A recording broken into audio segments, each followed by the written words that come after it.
Hi everyone, my name is Matt. Some people call me Buff, although my physique may say otherwise. And this channel is going to be about guitar building. Now, a little background, I've been building guitars for about a year now, so I'm relatively new to it.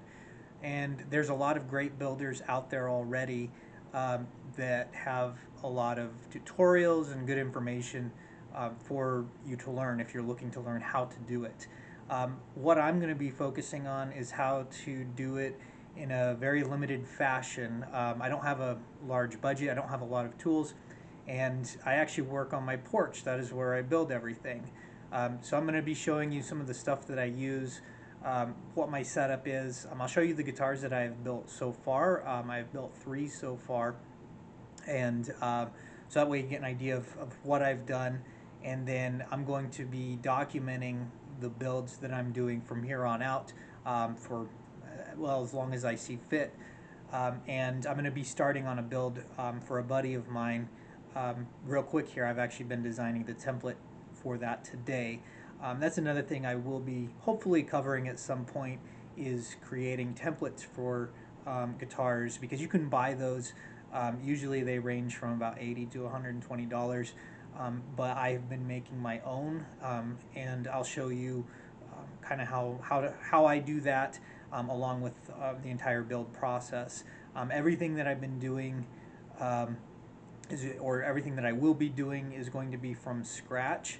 I'm not using kits or anything like that to build guitars. I'm basically coming up with everything with nothing, and then creating it from there. Now, some of the builds are going to be based on certain guitar models and things like that. As you'll see, the one that I'm going to be designing, the first one I'm going to be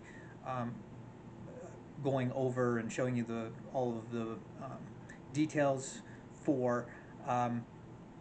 You'll see what it's based on is going to be pretty obvious. But basically what I want to show is that it is possible for you to basically do whatever you want and get as creative as you want, even with limited space and a limited budget. Alright guys, I got a stuffed crust pizza in the oven, so while I wait for that to cook, we are going to do a quick rundown of what I have built so far. So this is the guitar that we built in the class that I took, so this is the first one that I did. You can see the headstock shape, very Ibanez-esque. This is the finish is done with True Oil, probably about 8 or 9 coats of it, very thin coats. The only thing that I really added that did not come with all of the hardware that we were given is the pickups and those pickup rings. So those are actually metal pickup rings, and those are obviously not the pickups that came with it. Those are blackouts that I put on there. A lot of the work was done for us, as in we didn't have to shape the neck. It was already routed and cut. Same thing with the cavities there. We didn't need to route those out, so a lot of that stuff was already measured for us when we started the class. We did have to glue the fretboard in, install frets, do all that sort of stuff, route the edges, things like that, put it all together. There's the back plate. That is actually plexiglass that I painted, and it is held on by magnets. It's a little trick I picked up, and I really like how that works. So all the guitars that I'm building so far, I've been using magnets. So that was the first one that we did. The nice thing about the class is that we had all of the tools we needed right in there. So it made things go a lot quicker. Alright, here's the second one that I built, and I built this one from scratch. This is the first one that I actually built out here on the porch. And there were lots of issues that happened as I built this. So I made various templates for it. Some things that I did on the templates were not exactly correct, so I had to kind of fix that as I built the body. You can see inlays there. I chose the wrong color. That's mother of pearl that I put in there. I wanted to try new things with inlays, and it looks fine, but the color doesn't work with the maple fretboard. So learn that. The wiring was a pain. I actually went through a couple days where I couldn't get it to work, and then I found out there was a grounding issue with one of the knobs that caused everything to not work properly, but managed to figure that out. I actually had made a neck, or started a neck. This was the first one, and this was a disaster. The main thing that made me give this one up, I don't know if you can see it right there, that the router, I was using I guess a piece of wood as my line, and I didn't have it clamped properly, so the router went through and just shaved that all off. I tried putting wood filler on there, but then it would be obvious. So I gave up on this neck, but as you can see, I didn't really do a good job of getting the truss rod access cavity or anything like that. That was also a disaster. I didn't joint these very well, so I put wood filler there, which wouldn't have mattered because the front was being painted anyways. So, I mean, that would have been okay. The other thing I messed up on is the volute. I did not draw anything. I just started carving on this. And that was one of the big issues. If we go over here and look at this one, it's much better. I actually shaped that and I did some pencil marks to follow. One thing you'll notice with the angled headstock, I did it to where the joint is there on the side. I don't like the way that looks, so I've done it differently for the next guitar, and I think it looks a lot better. The other thing back here, those are not perfectly straight. I actually had tear out up here. I was able to fix that, so you can't even tell that anything happened. But when I was drilling for the bolts, when I was drilling those holes, it actually tore out everything, and that was because I did not have a good Forstner bit. I've since bought better ones. This is also made of basswood. I don't like basswood after working with it. There was flaky, there was a lot of tear out. I just did not like working with it in general. Back plate cavity held on by magnets, but as you can see it protrudes a little. I did not route the edge deep enough for that. I'm not going to go back and do anything to it. It's just the way it is, but it doesn't really affect the playability or anything, obviously. And it, I mean, you don't see it from the front, so I'm just going to deal with it.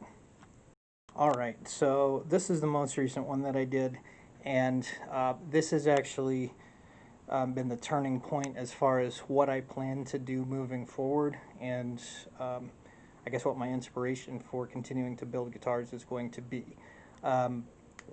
Because I had so many issues with the previous one, as you saw, I learned a lot. And I felt like I could be more ambitious moving forward, and I decided that themes are going to be one of the things that I want to do. It's something that I really like creating, I really like designing, and I'm trying to find ways to make things happen. This one, you'll notice we've got sort of a beveled edge there. Did that with an angle grinder and then sanded. We've got gears within the guitar. So I actually carved those out with a chisel, put them in there, and then flooded everything with resin. Actually, I put stain in there prior to flooding them with resin. So we went with a clock theme here. So you can see the gears, matching gold hardware. I tried making sure the knob sort of matched everything. Also wanted to try new things with the inlays. See little gears that I put in there.